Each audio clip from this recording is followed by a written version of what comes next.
Hello and welcome to a revision video looking at how successful the Nazis were in bringing about revolutionary social changes in the period 1933 to 39. So for the purposes of this video, we'll be arguing that the Nazis were not successful in bringing about revolutionary social changes. Always look very carefully at the wording. So there were changes that were implemented, but they were not revolutionary. It wasn't a total transformation. It was more of a slight adaptation of social life for groups like youth, women, and workers. We'll be arguing that the group that saw the least change were women, followed by youth, and then workers probably saw more change than the other groups. So let's start by looking at women. So whilst it's true, and we should acknowledge that there were some changes, so for example, the birth rate did increase by about 5.6%, 1933 to 39, and there were increased numbers of marriages. So for example, 1933 to 39, we see an increase of about 21% in the number of marriages that are occurring. These things are not revolutionary changes. So the birth rate increasing 1933 to 39 by 5.6% is more likely to do with general economic recovery than because of complete transformation of people's views of what a woman's place was, or the requirement to increase the birth rate. And also this was actually more of a continuation of a concern that had already existed previously. So even the Weimar government, which had been quite forward thinking about women and men's roles, had been concerned about decreasing birth rate, in particular because about a fifth of the population of Germany had been lost during World War One, and they had been trying to encourage women to have children as well. So the Nazis encouraging women to have children using things like the medal system, the bronze, gold and silver medals for 4, 6 and 8 children, and things like that, probably aren't the main reason for an increasing birth rate. It's more to do with general economic recovery, and it's not a revolutionary change. It's just a continuation of what women have been encouraged to be doing already. The increase in marriages is a slight change. It was probably encouraged by the fact that they were offered marriage loans of around 1,000 marks when people got married, but it's not a revolutionary change.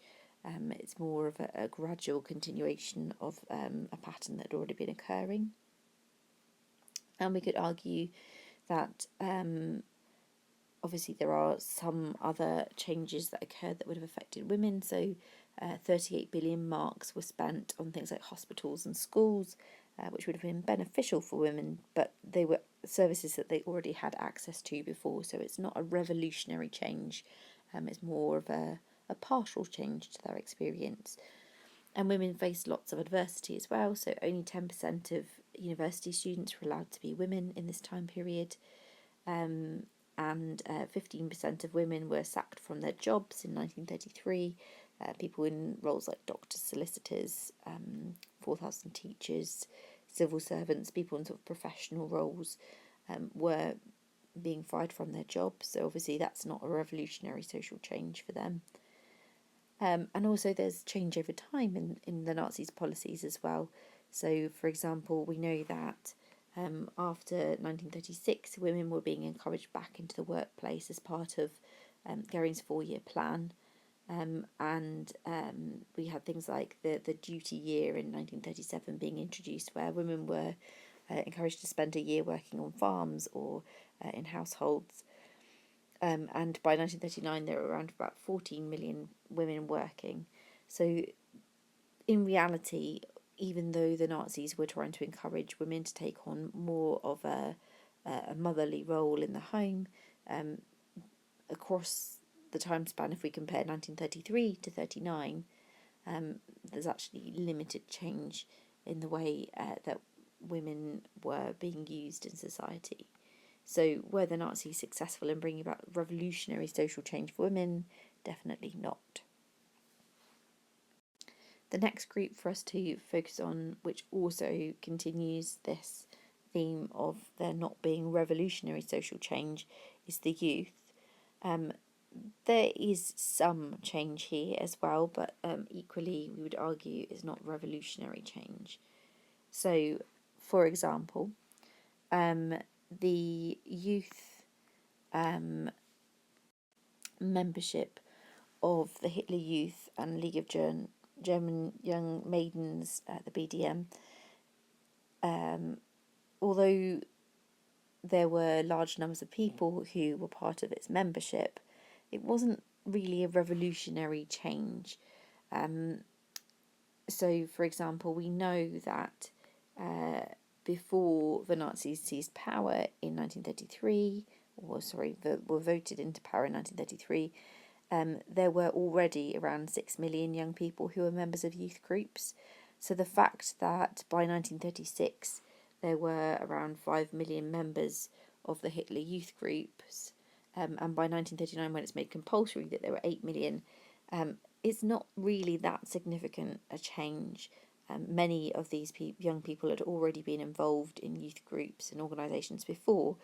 They were just becoming members specifically of the Hitler Youth groups because in 1934, from 1934 onwards, the Hitler Youth groups were the only youth organisations allowed.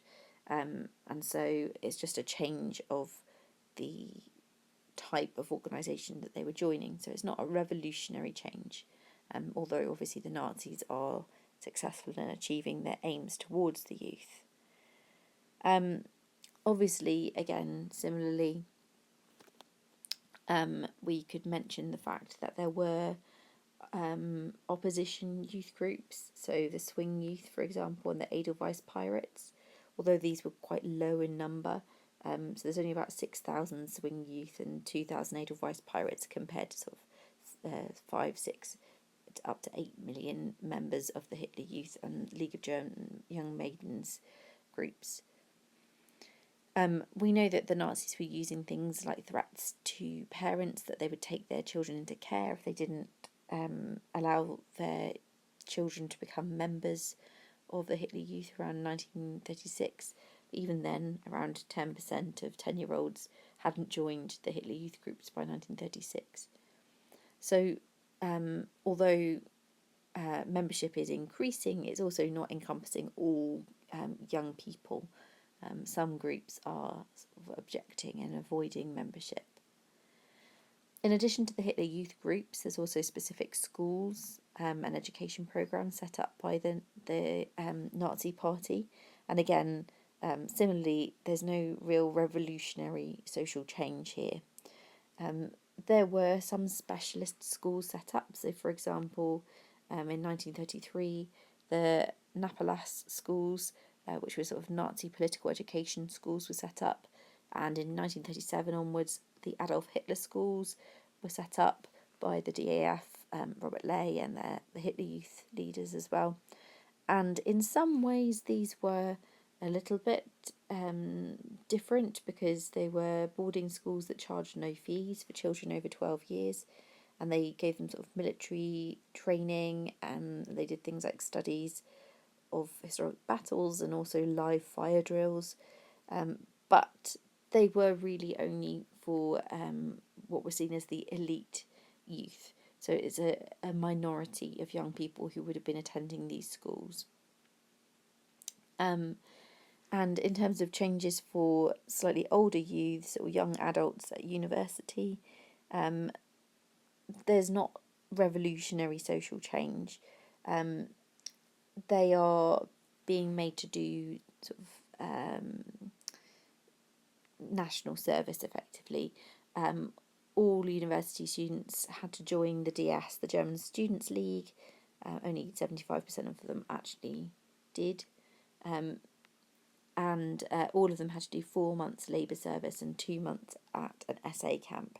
Again, it's not revolutionary social change.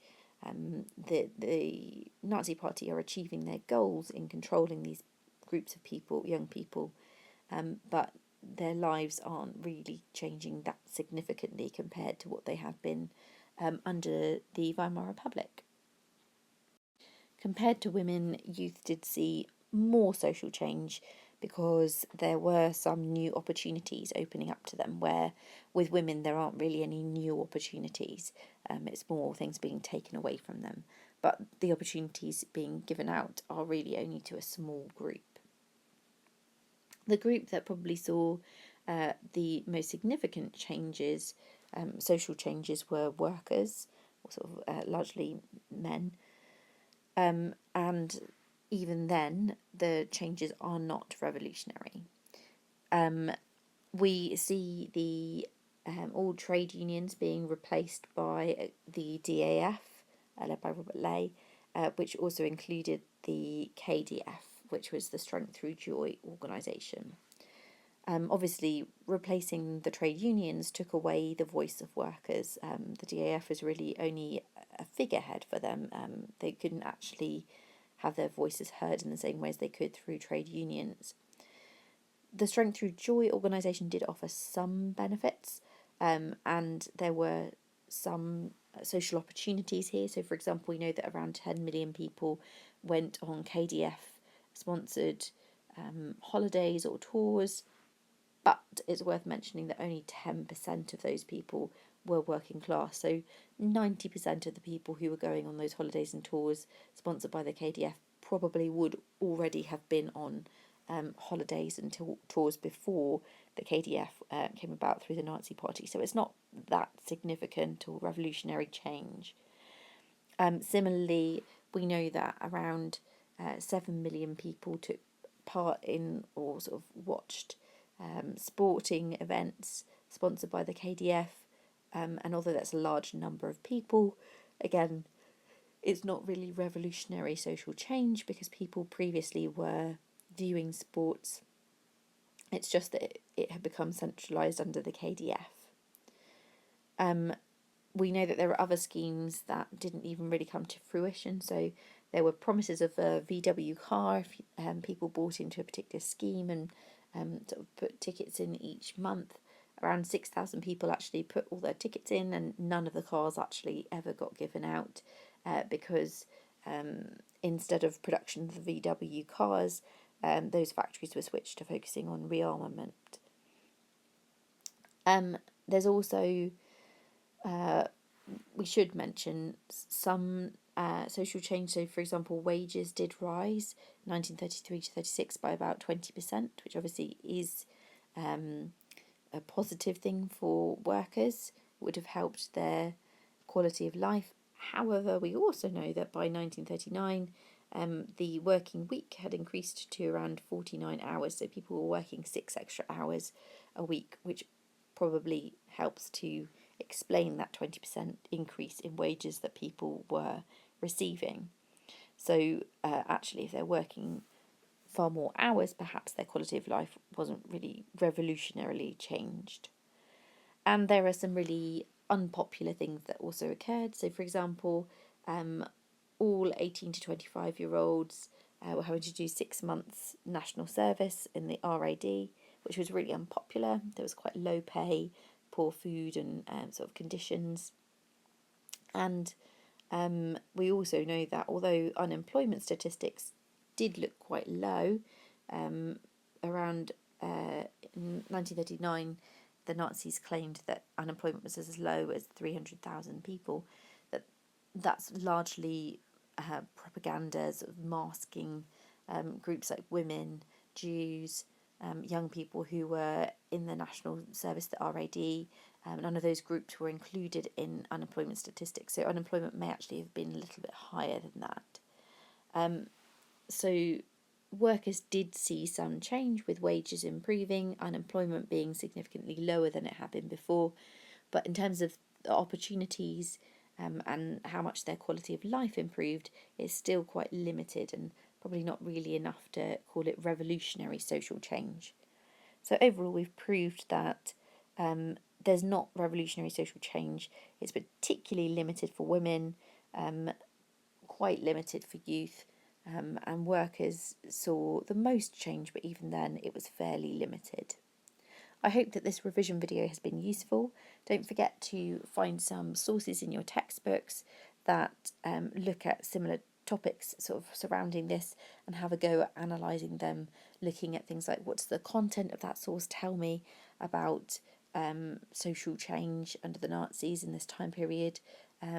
Is it true using my contextual knowledge here? And also think about the provenance. Who's writing it? Is it someone like Robert Ley, who's in charge of the DAF? Is it someone who is high up in Nazi politics in government? Or is it from a perspective perhaps of a woman or a young person? Are they from the middle stand? Are they a working class person? And how might that sort of be valuable in showing the different experiences that those groups had in this time period? Best of luck with your revision, and thanks for listening.